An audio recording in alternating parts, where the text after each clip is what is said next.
Amazon ലോകമെമ്പാടുമുള്ള തങ്ങളുടെ കേന്ദ്രങ്ങളിൽ 7.50 ലക്ഷത്തിലധികം റോബോട്ടുകളെ ഉപയോഗിക്കുന്നുവെന്നാണ് റിപ്പോർട്ട്. പാക്കേജുകൾ നീക്കാൻ, ഇനങ്ങൾ തരംതിരിക്കാൻ, ഇഷ്ടാനുസൃത പാക്കേജിംഗ് സൃഷ്ടിക്കൽ തുടങ്ങിയ വിവിധ ജോലികൾ ചെയ്യുന്നതിനാണ് ഈ റോബോട്ടുകളെ പ്രധാനമായും ഉപയോഗപ്പെടുത്തുന്നത്. 2012 കിവ സിസ്റ്റംസ് $775 മില്യൺ ഏറ്റെടുത്തതോടെയാണ് ആമസോൺ റോബോട്ടിക്സ് വിഭാഗത്തിന്റെ യാത്ര ആരംഭിച്ചത്.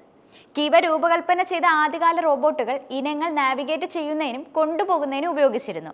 ഇന്ന് ആമസോണിന്റെ റോബോട്ടിക്സ് കൃത്രിമ ബുദ്ധി, മെഷീൻ ലേണിംഗ് തുടങ്ങിയ സാങ്കേതിക വിദ്യകൾ ഉപയോഗിച്ച് വികസിപ്പിച്ചിരിക്കുകയാണ്.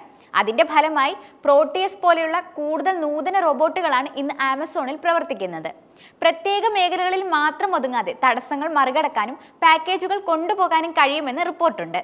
പ്രവർത്തന ചെലവ് കുറയ്ക്കുന്നതിനൊപ്പം ഡെലിവറി വേഗത വർദ്ധിപ്പിക്കാനും ആമസോണിനെ സഹായിക്കുന്നതിനാണ് റോബോട്ടിക്സിലെ ഈ വിപുലീകരണം ചെയ്തിരിക്കുന്നതെന്നാണ് റിപ്പോർട്ട്.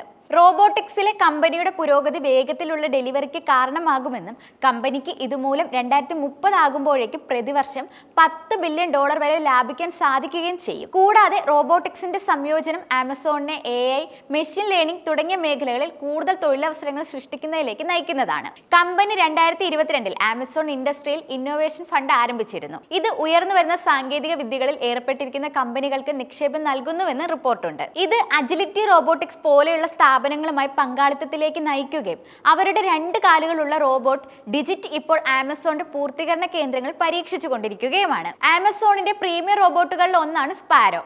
2023 ടെക്സസിലെ ഫുൾഫിൽമെന്റ് സെന്ററിൽ അവതരിപ്പിച്ച ഒരു റോബോട്ടിക് വിഭാഗമാണിത്. വലിയ പാക്കേജുകൾ കൈകാര്യം ചെയ്യുന്നതിൽ മാത്രമായി പരിമിതപ്പെടുത്തിയിരുന്ന മുൻ മോഡലുകളിൽ നിന്ന് വ്യത്യസ്തമായി സ്പാരോയ്ക്ക് AI, കമ്പ്യൂട്ടർ വിഷൻ എന്നിവ ഉപയോഗിച്ച് കണ്ടെയ്നറുകളിൽ നിന്ന് വ്യക്തിഗത ഇനങ്ങൾ തിരഞ്ഞെടുക്കാൻ കഴിയും. ഹെർക്കുലീസ്, ടൈറ്റൻ തുടങ്ങിയ മറ്റ് റോബോട്ടുകൾ ആമസോണിന്റെ വെയർഹൌസുകളിലേക്ക് ഭാരമേറിയ സാധനങ്ങൾ ഉയർത്താൻ രൂപകൽപ്പന ചെയ്തിരിക്കുന്നതാണ്. 2017 അവതരിപ്പിച്ച ഹെർക്കുലീസിന് 1250 പൗണ്ട് വരെ ഭാരമുള്ള പോഡുകൾ വഹിക്കാൻ കഴിയും. അതേ വർഷം തന്നെ അരങ്ങേറ്റം കുറിച്ച ടൈറ്റന് ഇരട്ടി ഭാരം കൈകാര്യം ചെയ്യാനും കഴിയും.